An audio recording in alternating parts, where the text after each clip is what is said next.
New England clam chowder. Is that the red or the white? I can never remember that. White? Those of you listening right now, you are a member of the movie club. So welcome, enjoy your stay. But today we have two new members of our Clubhouse, which are our guests that come on the show. And if you're familiar with the show at all, we always have 3 questions that we ask our Clubhouse, sort of as an initiation, if you will. And tonight is no different. So Ben and Jason are going to receive the questions, and I cannot wait to hear their answers. And we're going to start this off with Ben's question. Yes. So I thought you were going to call me Bill because you said Ben and Jason. I was like, oh, maybe I'll just be Bill for the rest of the episode. But as long as it's not Leo, right? Yes, exactly. I will, throw this question to you guys. Sometimes when I think about asking this, I visualize all the people that we've had on the pod, just like all on this island together, hanging out with like whatever filmographies they picked. Be a cool party. But it really would. It'd be a lot of fun. So my question is, it's a desert island question. I love, obviously you guys love movies. We all love movies here, and we love talking to people who love movies. One of my favorite questions to ask is, if you're on a deserted island, you've got the means, you can watch whatever you want. You've got the TV, the Blu-ray player, whatever, and you can take the filmography of one person with you, whether it's an actor or a director. You have everything they've ever done. If they're still alive, you'll have everything that they're going to continue to do. We will send that to you. We won't send food or help, but we will send you whatever new movie they make. But yeah, that's the one thing I like finding that out from people. So Bill or Ben, however you want to be referred to, I'll throw it to you first. Who would be your desert island actor or director? When I saw this, I so stressed about this question. I couldn't believe it. There's no wrong answer, Bill. I know there's no, but I was trying to think. I'm like, all right, I'm stuck on a deserted island. Yeah. Mm-hmm. Knowing my luck, I'm going to be there a long time. So I'm going to need something with a lot of films. Mm-hmm. That's already stressful enough. So I need someone that's going to calm me down, a little comedy, maybe a little thrillers. So I'm going old school. I'm going Cary Grant. Oh, beautiful. Okay. What a great pick. Because then I got Trade, I got North by Northwest, Yes. Friday, Topper. One of my all-time favorites, Operation Petticoat. I love that, makes me laugh every time. Mr. Blanding's building his dream house. So just on and on and on. So I just want kind of that light-hearted little comedy, the little thriller stuff. So I just need to be on the desert by myself, something just to relax and enjoy. Yeah. Because I got nothing else going on. And I mean, he's long enough filmography that I got some time. Exactly. Oh, yeah. Plenty to watch. He's easy on the eyes, without a doubt. He's got a tan you can aspire to while you're out there on the you beach. got a Cary Grant tan. Yeah, we covered North by Northwest on this podcast. We did a rom-com draft, and I took His Girl Friday. It was like my last pick for the rom-com because that's something that I've only discovered in the last year. And I was like, this movie is amazing. Like, it just skyrocketed to my favorite rom-com. Like, it was so good. So yeah, that's a great pick. No one has said Cary Grant, but I think that's an excellent choice. Like you said, you get the rom-coms, but you get the Hitchcock, it's a great mix of stuff, and all like really good movies. So that's awesome. Yeah. What about you, Jason? I don't know how the hell I'm going to follow that up. That is truly classic. That was a classic performance. It's a great answer. A classic pulled by Bill Bant. Dang, man. Okay. Because I was going to go Harrison Ford. He's my guy. He was my guy, my idol growing up. I'm not choosing Harrison Ford. I'm just slipping in 2 choices here. I'm making the most of my sneaky. I know, right?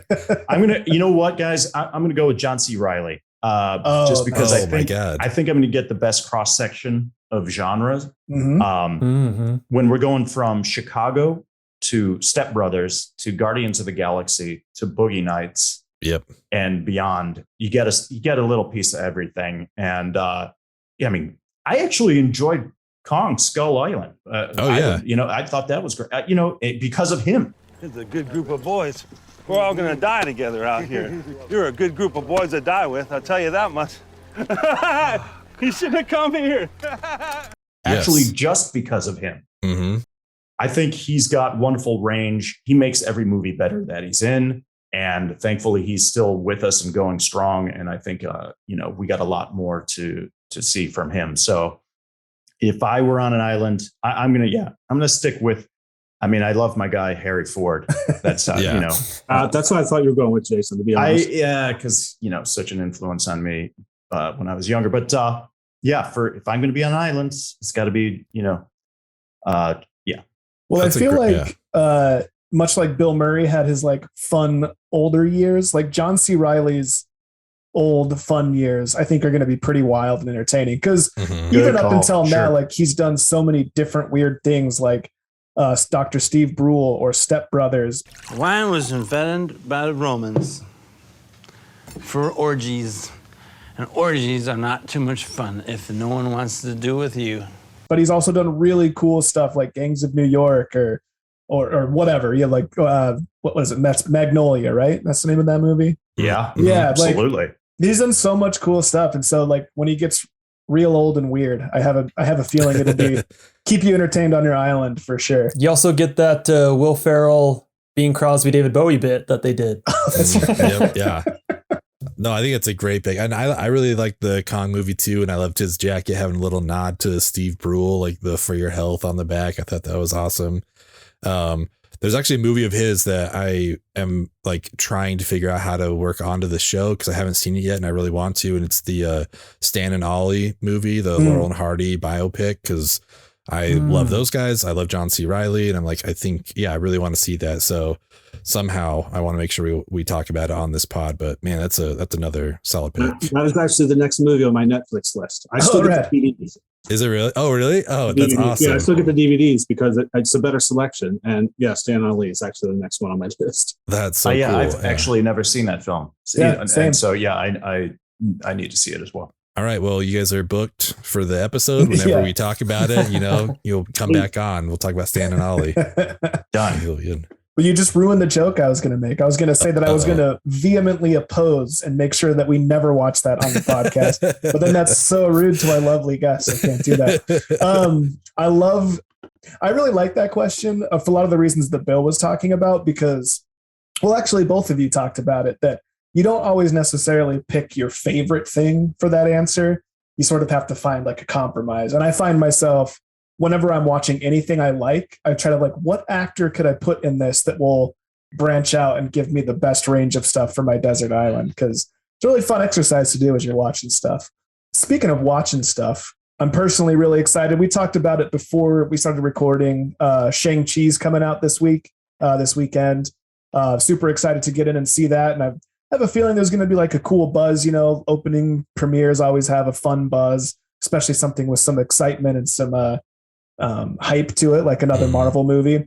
And so I just want to hear about like other favorite movie experiences you've had going to movies. And I know you obviously are both big fans of movies and film, and I have a feeling you had a lot of cool experiences. So Jason, I'll start with you. Absolutely. You know what? I'm going to start with, my sophomore year in high school. I'm going in the Wayback Machine all the way back to 1989. Little film entitled Bill and Ted's Excellent Adventure. Yes. Oh, man. This was my very first date. Oh, ever. that's awesome. My very first date. I was dating a junior. She was a little bit older. Okay. Look at very, you. very cute young lady. As Watch I out. preferred the older women already at that time. And anyway, she was an absolute sweetheart, and I did not have my driver's license. So she did the kindness of driving me to the movie, and it was wonderfully entertaining. It's a great film, great 80s movie that we'll need to do on our own podcast. It's a great one. So, and I still haven't seen the most recent one, which is ridiculous. I know I haven't seen that on streaming at any point, and I still need to watch it. But Bill and Ted's Excellent Adventure, great experience. And I was so nervous because I was kind of new to the date. I was brand new to the dating game. And as this was my first date, she drove me home, and that ended up being my very first kiss. So shout out to Nikki. You know who you are out there. You were wonderful. Like and subscribe. Yeah, right.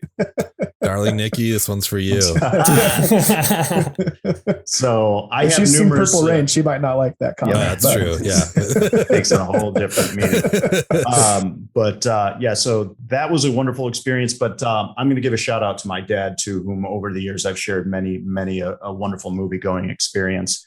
And I'm just going to share this quick story. It's really short, but I am broadcasting from a little town called Monrovia out in California, not too far from Pasadena, where it used to be called the Gold Class Cinemas, and now they're called the iPic Cinemas, and they're like these kind of swanky little kind of intimate theaters where you get served the meals inside and the lounge seating, and they're smaller kind of. And I went and saw a movie called Drive there with my dad, and that movie changed me. And that wasn't all that long ago, but obviously the Ryan Gosling vehicle, and I adore that movie, and I'm just glad I got to share that with my dad, and that kind of intimate, theater that was just felt like I was so immersed in the film. And because I'm such a fan of, and there's no question, there's the connection to the 80s actually, because of the style of that particular film with the synth music, the Clint Mansell soundtrack, and the style is just so, the saturated colors, everything about it was very 80s. So I was immediately, so that was another great experience. Yeah, that's beautiful, man. It's funny because Ben and I were just talking about going to see Shang-Chi, and I was talking about how I wanted to go by myself because it's just I've come to prefer it. But it just reminds me of like all the movies I've seen with Ben, and the time I went to see Jurassic Park with Matt during the pandemic. Not just Matt, but I would have loved to have gone with just you, Matt. One day. But it is fun to go experience those with people and people that you love and people that are important to you, and get to experience those moments together. And actually, you talking about Drive triggered one of my favorite memories, and it was seeing Drive. It wasn't in an intimate setting like that. It was a packed like megaplex, but the elevator scene, just the vibe in the theater and the elevator scene and the reactions from people. And it was, you could hear a pin drop, and like everyone in the theater was like, what the fuck? It was it was crazy. And so it's those sort of like visceral shared experiences that, you can explain it, but to actually be there and feel it is another ball game altogether. Bill, I'd love to do an entire podcast just on that elevator scene. Yeah, right. Just breaking that down from beginning to end. Yeah, I love it. That was intense stuff. Bill, what have you got for us? Yeah, so for me, we're going in the Wayback Machine also. Nice. So it's 1991. This little movie came out called Silence of the Lambs. Oh, yes. And it had been out forever. And for some reason, I just did not see it. So it's probably like its 9th week out of release. It's still one of the top 3 movies. I'm in college at the time, freshman year, and spring break. And Jason and I went to the University of Miami. I was one of the poor students, so I couldn't go anywhere to break. I was on campus. There was nobody there. Luckily, a friend of mine was like, hey, have you seen Silence of the Lambs yet? I'm like, no, I haven't. And he's like, let's go. I'm like, cool. So we go to like a matinee, and we get into the theater, and we're the only 2 there. And I'm like, wow. Free. So we get the center of the theater. I'm like, cool, we're going to watch this movie. Right before the movie starts, this one gentleman comes in. I catch him in the corner of my eye, going up the steps. It's in the back corner. I go to turn and look where he is. And the way like the theater's lit, like it's almost like, it kind of had like the spotlight in the middle, but he's in the dark. So I can't really see him. So I don't even know who this guy is. So I'm just like, all right, so there's 3 in the theater. So we're watching the movie, and then, the first scene of Anthony Hopkins comes on, and Anthony Hopkins makes one of his little quips. And all I hear from the back corner of this theater is this, and I'm like, he sounded like Renfield from the old classic Dracula movie. And I like turn around, and I'm like, what the hell is going on? Like, he did that anytime Anthony Hopkins came in the film. All you hear this guy back in the theater going, oh my God. It was freaking me out. It made the movie so much more intense. Because usually you're used to, the theater experience with the full theater. But this one guy was doing it for me. And I was waiting to like, all right, when the movie's over, I got to see who this guy is. And sure enough, as soon as that first credit, he just ran out of the theater. So I never knew who that guy was. Oh, man. So creepy. Remember that guy. Oh, I love it. That's just a noise he makes every 2 minutes. So you can't help it. What a laugh. That is, sir, if you're out weird. there, please like and subscribe to the podcast. And in all seriousness, I want please to know do. who you are. Yes. We have questions. Call in. Reveal yourself. We have questions. I love those experiences. Thanks for sharing those. My favorite question to ask is we've done a few rounds where everybody has a movie that they hold dearly, that they feel is misunderstood by either their friends or the masses or both. that's underappreciated, maybe didn't get the right, amount of love that they feel it deserves. And we've on the pod have come to call those unsung gems. And so I would like to know what your guys' unsung gems are. Let's start with you, Bill. Okay, yeah. So this was another one I was kind of stressing out with because I've watched so many movies. I'm just like, I don't know what people have not seen or need to see. So I'm going way back when too. One of my favorite actors growing up, which my dad got me into, was the Pink Panthers films. Oh yeah. So it's a huge Peter Sellers. Yeah. And, every time you think of Peter Sellers, you basically think Dr. Strangelove or the Pink Panther movies. And that's really about it. Or Being There, which he was nominated for an Oscar. And it was basically his last performance. But there's an older movie he did in 1960 called Two-Way Stretch. And it's basically about this movie where he's a burglar who's in prison. And he decides that there's this big stash of Arabian jewels that are coming into the city. And so what he's going to do is he's going to break out of prison, steal the jewels, stash them, then break back into prison because now he has an alibi that he didn't do it. He'll make it look like it's him, but there's no way he can prove that it's him because they'll say he's in prison. And of course, all, the typical Peter Sellers hijinks afterward and stuff like that. So it's just one of those movies. I know probably many people have not heard of it. I just want to bring it to the masses. I mean, it's old school comedy. And I've always I'd love for them to remake this film. But in this day and age, because all prisons gritty, I was like, oh, they can't do it. I just don't think it would work. But I love that film. It's just, Peter Sellers, just love him. If you have to watch his filmography. It's amazing. I don't know the last time. I don't know if I've ever heard of the breaking into prison. I mean, I guess it happens occasionally, but it's just to break in or break out and back in. That sounds interesting. What was the name of that again? It's called Two-Way Stretch. Two-Way Stretch. Okay. Yeah, 1960. Nice. What a great pick. Yeah, I'll put that on my list as well. Jason, what about you? I'm just dumbfounded right now. What is happening right now? Two-Way Stretch, Cary Grant. I know. I don't know who you are anymore. It's gonna be all 60s movies podcast. Yeah, we're starting the podcast. I forgot to tell you. No, that is really, really cool. And I'm a Peter Sellers fan as well. I mean, I just revisiting the Pink Panther stuff. What a great, wonderful, wonderful physical comedian, just genius. My pick was overshadowed in the year 1990. And it's a film called State of Grace.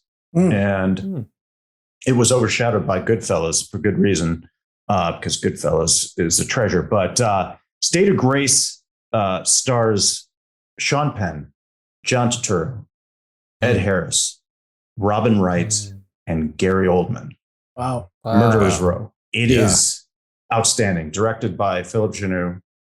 A wonderful, tear-jerking score by Ennio Morricone. John C. Reilly's in this thing. Is he? Oh, I think that's right. Yeah, that's how I I came across it.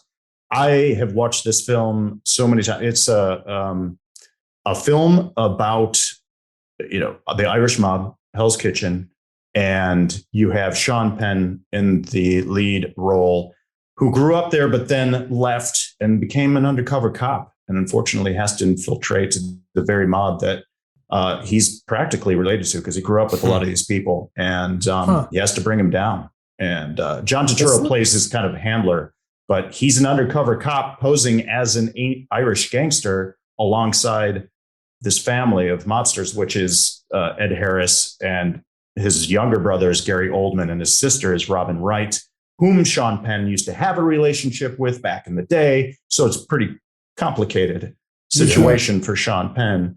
And it's bloody. It's a bloody movie, and it's really sad at the end. But wonderful score, as I mentioned, and some great action.